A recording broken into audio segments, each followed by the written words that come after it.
Hello everyone, my name is Brandon, and today I'm going to talk to you about Edgeland, which is a cyber role-playing hack of the Year Zero engine.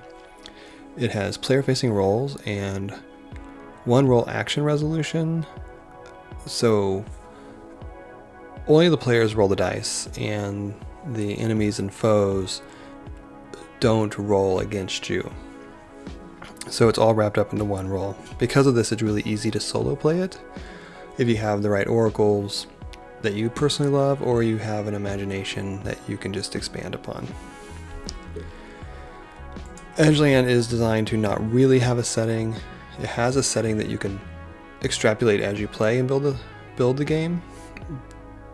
Kinda implied, but you are welcome to just ignore any aspects you want. It is very influenced by the older cyberpunk role-playing games like Cyberpunk 2020 and Shadowrun, but it also takes its lead from weird fiction and just anything you really want it to be. So we're gonna go ahead and make a world. So we're gonna take some notes. World notes. And I like to take notes as I go through this and only add things to the character sheets and to the world sheets once I have the notes set, because they all shift. It's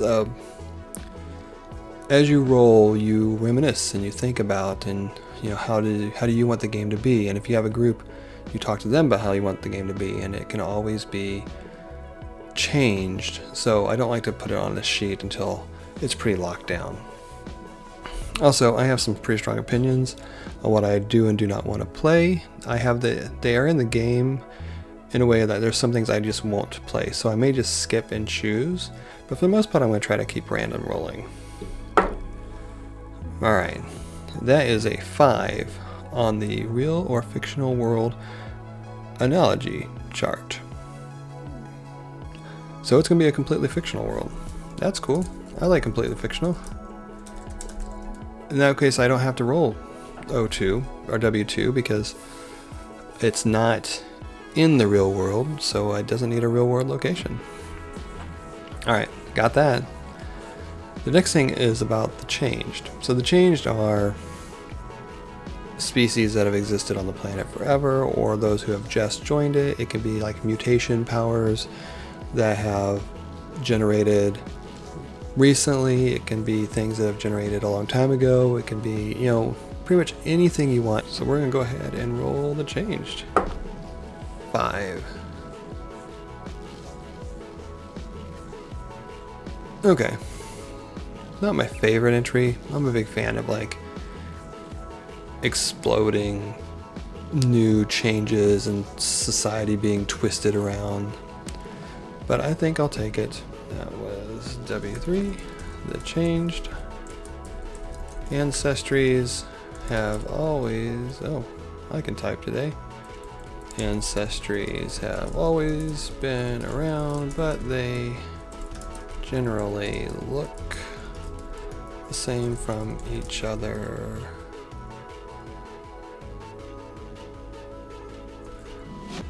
Look like each other, but are different species. Looks like this window's cutting off, so I'm gonna bring that back in here.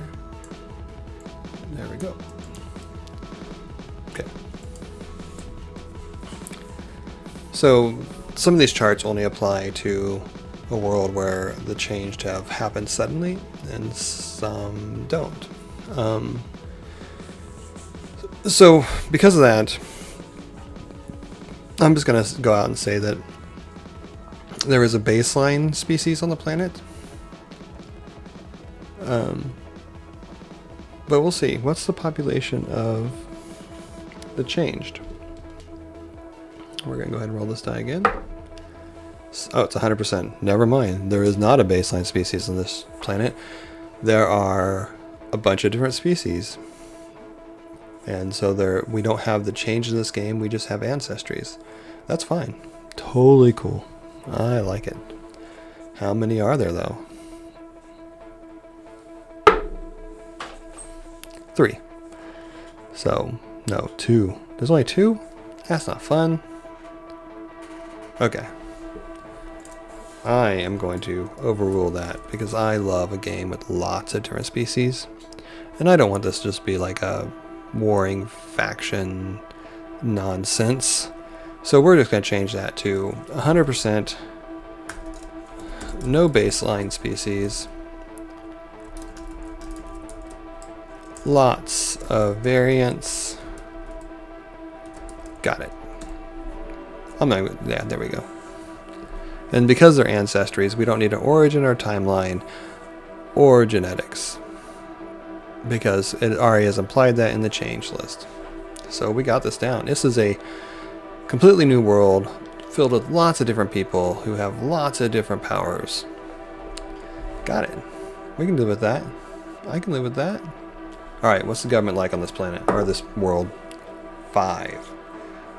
Corporations with a shell of a government hanging on. That's cool. That's pretty cyberpunk. Corp rule with a sham of a government. Government. I got it. So the rights of the people are a general way of saying what rights do you have. There's 4 of them. There's life, liberty, voice, and bullets. Life is, do you have the right to not be killed by the cops? Do you? Let's see. 6. Absolutely. You have absolute rights with no exceptions. Absolute rights. The government and their constituent corporations do not have the right to kill you. That's nice. That'll be completely different than most cyberpunk games.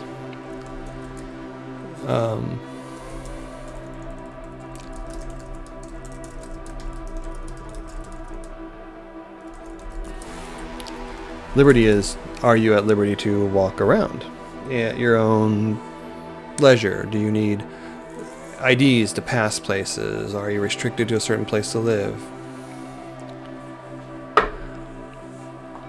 You have no rights. So you have the absolute right to be alive, but you have no rights for personal liberty. Nope. None. That makes sense to me. We got that. Voice is, do you have the right to speak your opinion? To be heard. 5. You're restricted. That's kind of like America right now, where for the most part you have full control over what you say and do, but there are some restrictions, like you're not allowed to threaten the government and without being in trouble. Some hate speech is wrong, that type of stuff. So restricted, but not bad. And then bullets. Can you own a gun? Now, this is going to get tricky. If I roll, you have the absolute right to own the gun, and you have the absolute right to your life, it's going to be weird, but we'll figure it out. 5. It's restricted. You can own guns, but you have to have permits and be tracked. But for the most part, you can get them no matter who you're at. And that's going to be interesting because what's the dynamic there? Does the government have the rights to not kill you, but you can kill each other? Is it just hard to reinforce? Like, you can shoot people and hurt them, but if you kill them, then you are thrown away in prison forever, but hurting them's fine? I don't know. That's kind of interesting how that rule is going to influence my choices as I play.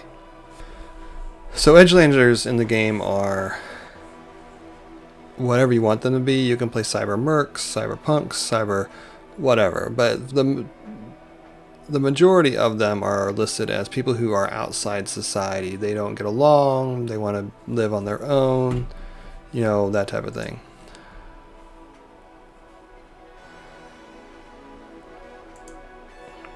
So you define what Edgelanders are based on the type game you want to run. I typically think of them as ones that don't buy into the system. They want to escape. They don't want to be oppressed. In a corporate run government, chances are they are sick of being sold to, that type of thing. So let's see how they're organized. Oh, look at that. Now my dice are not showing up well. Let's move this over. There you go. We have a 3. Mostly hands-off, collective of small groups. Yeah, we can live with that. This gets fleshed out at the end of character creation. We build our Edgeland. For right now, we just need to know what it is.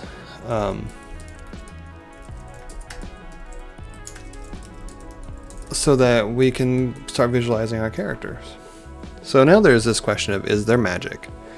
There isn't a no, there isn't magic list. This is a personal choice. Do you want magic to be in the game? And I think in a world full of crazy species and ancestry, yeah, why not? Let's see. 2. Yeah, and magic is new though. Interesting. New and rare. Alright. And then our other monsters. Let's see what that is. That's a 6. No monsters. No monsters. Alright. So that is it for world generation.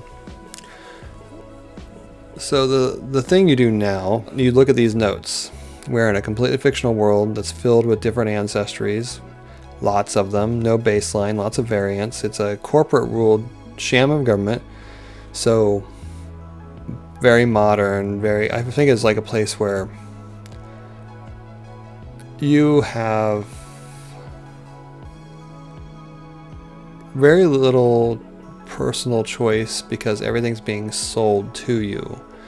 There's this idea that you have freedom. That's why you have a unlimited amount of vocals, unlimited freedom of speech and media creation and that type of stuff, but that is all as this like layer to keep you in line. You can't even move zones in your city without the proper ID and restrictions, but that's okay. You don't need to. Everything's brought into you. Your corporate rulers will take care of you. The only thing I have trouble with here is the bullets are unrestricted. And I almost think that there is a poverty class that has been corporatized. Is that a word? Consumed by corporate, where violence is tolerated as long as it stays within the lower classes, because it's almost a cultural phenomenon, and the corporation people like it that way, and they can sell you more things based on it. Yeah, I kind of like that. Yeah. All right, cool.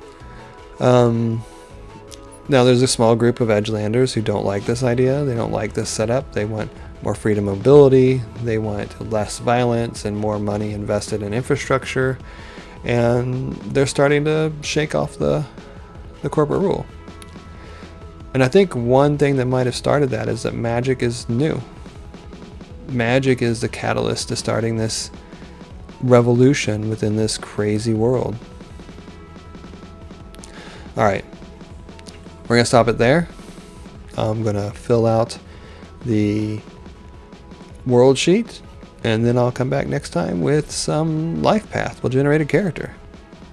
Thanks for watching my first weird recording of one of my games. See you later.